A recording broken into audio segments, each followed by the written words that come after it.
Hi guys, welcome back to web development series जिसमें हम follow कर रहे हैं इस वक्त सीएसएस का शेड्यूल। अभी तक अपन लोगों ने सीएसएस में सेलेक्टर्स पढ़ लिए, एडवांस सेलेक्टर्स पढ़ लिए। अब हम स्पेसिफिक सीएसएस टॉपिक्स को टच करेंगे। सबसे पहले शुरुआत करते हैं सीएसएस के पहले फंडामेंटल टॉपिक के बारे में, क्योंकि इसका effect through out the course आपको दिखेगा। और फ्रेंड्स, वो है इनहेरिटेंस। जैसे प्रोग्रामिंग में इनहेरिटेंस होती है, आप एक ऑब्जेक्ट के फीचर्स दूसरे ऑब्जेक्ट में ला सकते हैं, ऐसे दोस्तों सीएसएस में भी इनहेरिटेंस होती है। जो आप पेरेंट एलिमेंट पे सीएसएस प्रॉपर्टी सेट करते हैं, उनमें से कुछ प्रॉपर्टीज का इफेक्ट आपको चाइल्ड एलिमेंट पे भी दिखता है। यहां पेरेंट का मतलब मेरा आउटर टैग्स है, चाइल्ड का मतलब मेरा इनर टैग्स है। फॉर एग्जाम्पल, अगर मेरे पास एक पैरा है, पैरा के अंदर एक एंकर है, तो पैरा पे ऊपर अगर मैंने कलर अप्लाई करा तो दोस्तों वो कलर मेरे को एंकर पे भी दिखेगा। पैरा पे अगर मैंने फॉन्ट साइज अप्लाई करी तो मुझे एंकर पे भी दिखेगी। And this is all because of inheritance. अब इनहेरिटेंस से रिलेटेड बहुत सारी बातें जो सीएसएस में हमें समझनी है, तो इस वीडियो में वो सारी बातें मैंने इन डेप्थ कवर करी है। मेक श्योर आप वीडियो पूरा एंड टू एंड देखें, क्योंकि मैंने कहा ये इफेक्ट आगे वाले एग्जांपल्स पे आपको देखने को मिलेगा। चलिए शुरू करते हैं इनहेरिटेंस इन सीएसएस। सबसे पहले मैं जनरल मीनिंग आपको समझा दूं इनहेरिटेंस का क्या होता है। इनहेरिटेंस का मतलब होता है अगर हम पेरेंट एलिमेंट पे कोई प्रॉपर्टी सेट करते हैं तो वो प्रॉपर्टी उसके चाइल्ड एलिमेंट पे भी इफेक्ट डालती है। आई रिपीट, अगर हम पेरेंट एलिमेंट पे कोई प्रॉपर्टी सेट करते हैं तो उसका असर उसके चाइल्ड एलिमेंट पे भी पड़ता है। अब फ्रेंड्स, पेरेंट और चाइल्ड वर्ड समझने से पहले आपको एचटीएमएल के बारे में एक और बहुत जरूरी बात समझनी है, जो जावास्क्रिप्ट पढ़ते वक्त भी आपके बहुत काम आने वाली है। और वो ये कि जब भी आप कोई एचटीएमएल पेज बनाते हैं, अब ब्राउजर उस पेज को रेंडर करता है, डिस्प्ले करता है, तो अपनी मेमोरी में ब्राउजर इस पेज को एक ट्री के शेप में कन्वर्ट कर देता है, जिसको हम बोलते हैं डॉम ट्री, या सिंपल वर्ड्स में आप मान लीजिए इसको हम बोलते हैं इनहेरिटेंस ट्री। जैसे मैं एक छोटा सा एग्जांपल आपको दिखाता हूं, उससे आपको मेरी बात तुरंत समझ में आ जाएगी। इमेजिन करिए मैंने ये एक छोटा सा एचटीएमएल पेज बनाया जिसमें एक एचटीएमएल टैग है, ध्यान दीजिएगा, एक हेड टैग है, हेड के अंदर एक टाइटल है, टाइटल के अंदर मान लीजिए मैंने लिखा हुआ है होम पेज, राइट, होम ही लिखता हूं अभी सिर्फ।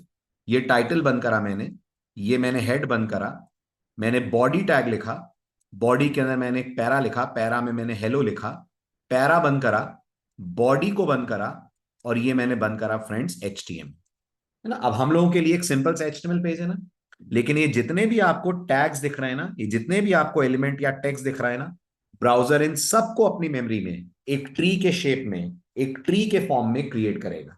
इस ट्री में जो सबसे ऊपर बैठा होगा उसको हम लोग बोलते हैं रूट नोड, और वो सबसे ऊपर हमारा एचटीएमएल नोड होगा। इस पेज में एचटीएमएल के कितने चाइल्ड दिख रहे हैं फ्रेंड्स? तो दो चाइल्ड दिख रहे हैं। तो ब्राउजर इसके दो चाइल्ड नोड्स बनाएगा।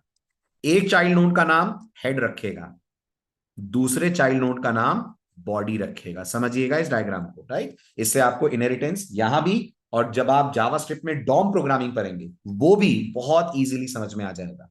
तो जावास्क्रिप्ट का डॉम प्रोग्रामिंग और यहां का इनहेरिटेंस दोनों कनेक्टेड इस कॉन्सेप्ट से कि ब्राउजर मेमोरी में एचटीएमएल के पेज को एक ट्री के शेप में रखता है, एक ट्री के शेप में सेव करता है। ठीक है। अब ये जो हेड है इसका एक चाइल्ड है जिसका नाम है टाइटल, और अगर आप ध्यान से देखें तो टाइटल का एक चाइल्ड है जिसमें आपने अपना टेक्स्ट डाला हुआ है, जो हमारे केस में है हो, है ना। ऐसे ही नोटिस करिए बॉडी का एक चाइल्ड है जिसका नाम है पैरा, पैरा के अंदर आपने टेक्स्ट डाला हुआ है जो है हेलो। क्लियर? तो अब आप नोटिस करिए, अगर मैं कोई रूल सेट पैरा के ऊपर अप्लाई करूंगा फ्रेंड्स, तो वो रूल सेट पैरा के अंदर के टेक्स्ट यानी हेलो पे भी आपको देखने को मिलेगा। अगर कोई रूल सेट अपन अप्लाई करते हैं मान लीजिए बॉडी पे, तो वो रूल सेट बॉडी के चाइल्ड पैरा और पैरा के चाइल्ड हेलो इन पे भी देखने को मिलेगा। इसी को हम बोलते हैं inheritance in CSS. A property applied on parent element will effect it's child element. अब इस बात को पहले तो आप एक अच्छा सा ट्री का शेप देखकर समझिए। जो मैं समझा रहा था थोड़ा सा खराब डायग्राम था, बट ये डायग्राम आपको क्लियरली बता रहा है कि एचटीएमएल अपने आप में रूट एलिमेंट है। एचटीएमएल के दो चाइल्ड एलिमेंट हुए, एक हेड और एक बॉडी। इमेजिन करिए बॉडी में आपने एक H1 टैग डाला है, तो बॉडी का चाइल्ड H1 हुआ, उस बॉडी का दूसरा चाइल्ड H2 हुआ, तीसरा चाइल्ड पैरा हुआ। अब आपने अगर कोई पैरा पे कोड लिखा है या पैरा पे कोई प्रॉपर्टी करी है, तो पैरा के अंदर अगर कोई एलिमेंट है तो वो प्रॉपर्टी उस पर भी असर डाल सकती है। इसी को हम लोग बोलते हैं इनहेरिटेंस का कॉन्सेप्ट, राइट। अब इसको सीधे एक एग्जाम्पल से समझते हैं, पहले स्लाइड में फिर प्रैक्टिकली।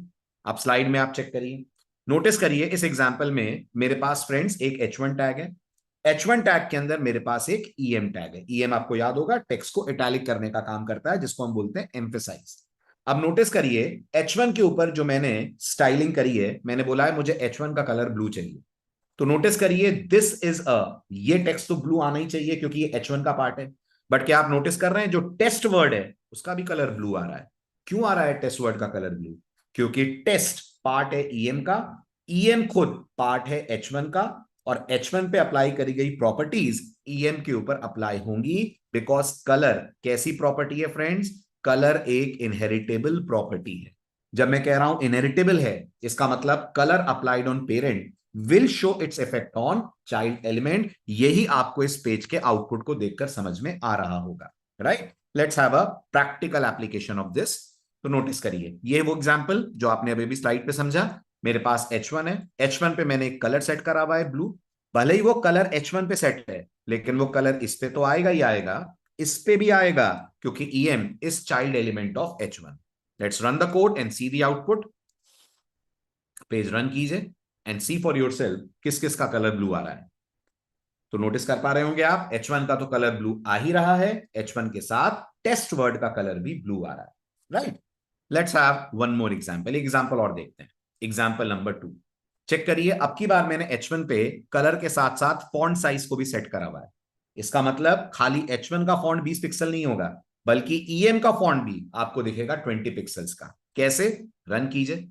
पेज मैंने रन करा, आउटपुट में आप देख पा रहे होंगे H1 का फॉन्ट साइज छोटा हो गया, जबकि नॉर्मली H1 कितना होता है फ्रेंड्स? 32 पिक्सल। लेकिन इस बार 32 नहीं आ रहा है, इस बार वो आ रहा है 20 पिक्सल। और खाली H1 ही 20 नहीं आ रहा है, बल्कि EM का फॉन्ट साइज भी आपको देखने को मिल रहा है 20 पिक्सल, जिसको आप वेरीफाई कर सकते हैं। इंस्पेक्ट में जाइए, करेक्ट, यहां सेलेक्ट करिए EM, राइट में सेलेक्ट करिए कंप्यूटेड, और कंप्यूटेड में अगर आप इसका फॉन्ट साइज देखें तो आपको देखने को मिल रहा होगा 20 पिक्सल।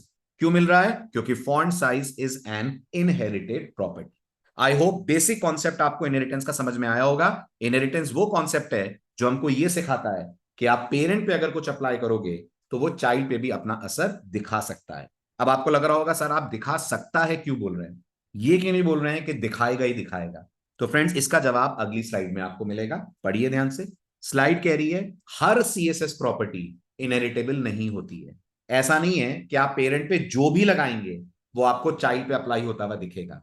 कुछ प्रॉपर्टीज इनहेरिटेबल होती हैं, कुछ प्रॉपर्टीज इनहेरिटेबल नहीं होती हैं। और ऐसा कोई हार्ड एंड फास्ट रूल नहीं है कौन इनहेरिट होगा कौन नहीं होगा। इसके लिए आपको बाकायदा एक टेबल ही चेक करनी पड़ेगी, एक टेबल ही रेफर करनी पड़ेगी जो बताएगी कौन सी प्रॉपर्टी इनहेरिटेबल है और कौन सी प्रॉपर्टी इनहेरिटेबल नहीं है। टेबल का लिंक मैंने स्लाइड में दिया हुआ है, जैसे ही आप इसको क्लिक करेंगे आप अपने ब्राउजर विंडो में इस पर्टिकुलर वेब पेज पे आ जाएंगे जो w3.org का है। इसमें आप नोटिस करिए यहां पर आपको एक कॉलम दिख रहा होगा जिसपे लिखा हुआ है इनहेरिटेड यस और नो। अब आप चेक करिए, कुछ प्रॉपर्टीज इनहेरिट होंगी तो उनके सामने यस होगा, जो नहीं होंगी उनके सामने नो होगा। से फॉर एग्जाम्पल ध्यान दीजिएगा, जो बैकग्राउंड प्रॉपर्टी है जैसे कि बैकग्राउंड कलर, ये एक प्रॉपर्टी होती है जो हम आगे कवर अप करने वाले हैं फ्रेंड्स, ये इनहेरिटेबल नहीं होती है। लेकिन अगर आप नोटिस करें सिंपल कलर प्रॉपर्टी, वो जरूर इनहेरिटेबल होती है। ये रहा कलर और कलर के सामने लिखा हुआ it is an inheritable property, right? ऐसे ही गौर करिएगा, बॉर्डर प्रॉपर्टी इनहेरिटेबल नहीं होती है। This is our border property, ये इनहेरिटेबल नहीं होती है। लेकिन फॉन्ट प्रॉपर्टीज इनहेरिट होती हैं। तो अगर मैं फॉन्ट पे चलूं, जैसे कि फॉन्ट साइज, ये इनहेरिटेबल प्रॉपर्टी होती है। फॉन्ट स्टाइल, ये भी इनहेरिटेबल प्रॉपर्टी होती है। तो समझने वाली बात यह है कि हर प्रॉपर्टी जो पेरेंट पे लगेगी जरूरी नहीं है वो चाइल्ड पे अपना इफेक्ट दिखाए। इस बात को प्रैक्टिकली भी समझते हैं।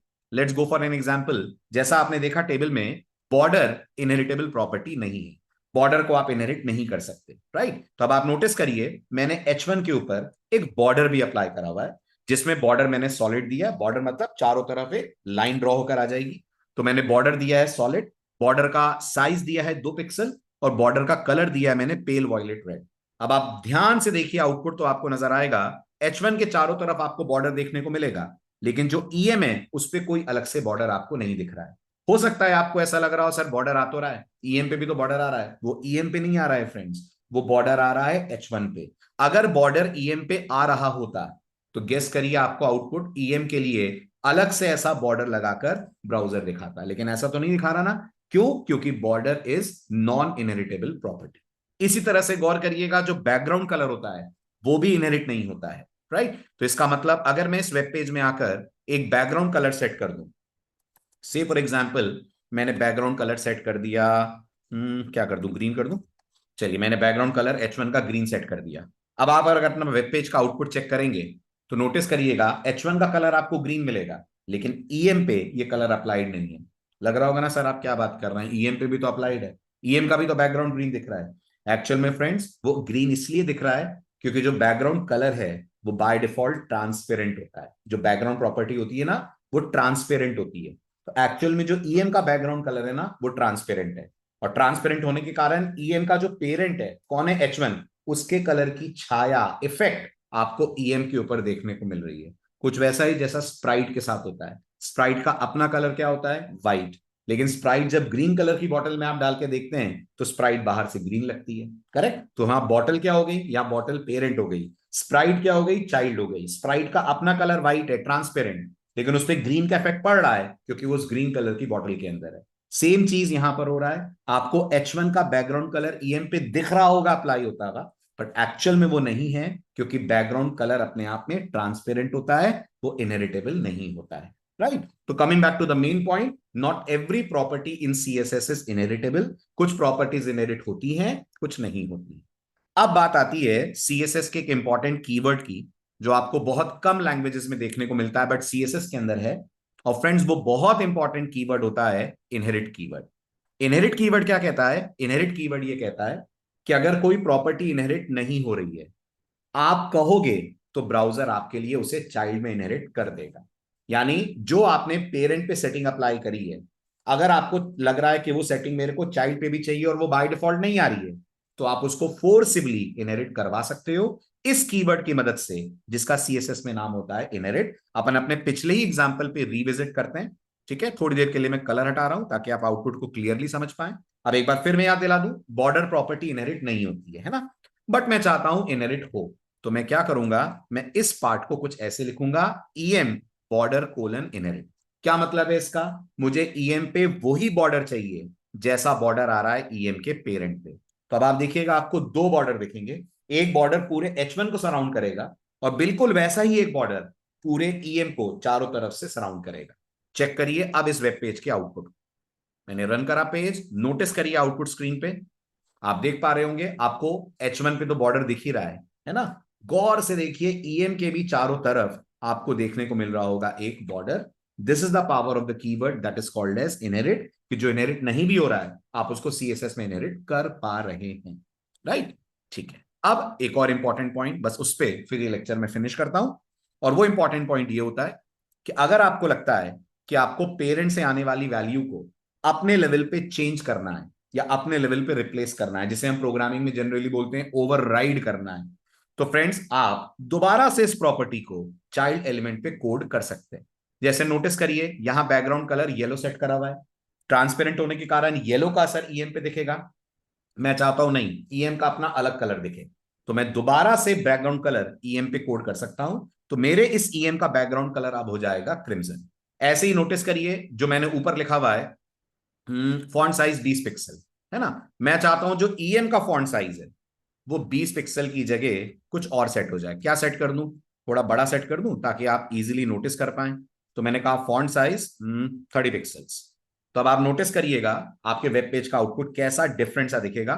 H1 का फॉन्ट साइज आपको छोटा नजर आएगा, लेकिन ईएम का फॉन्ट साइज कंपेयर करिए H1 से बड़ा दिख रहा है क्योंकि वो मैंने कर दिया है 30 पिक्सल।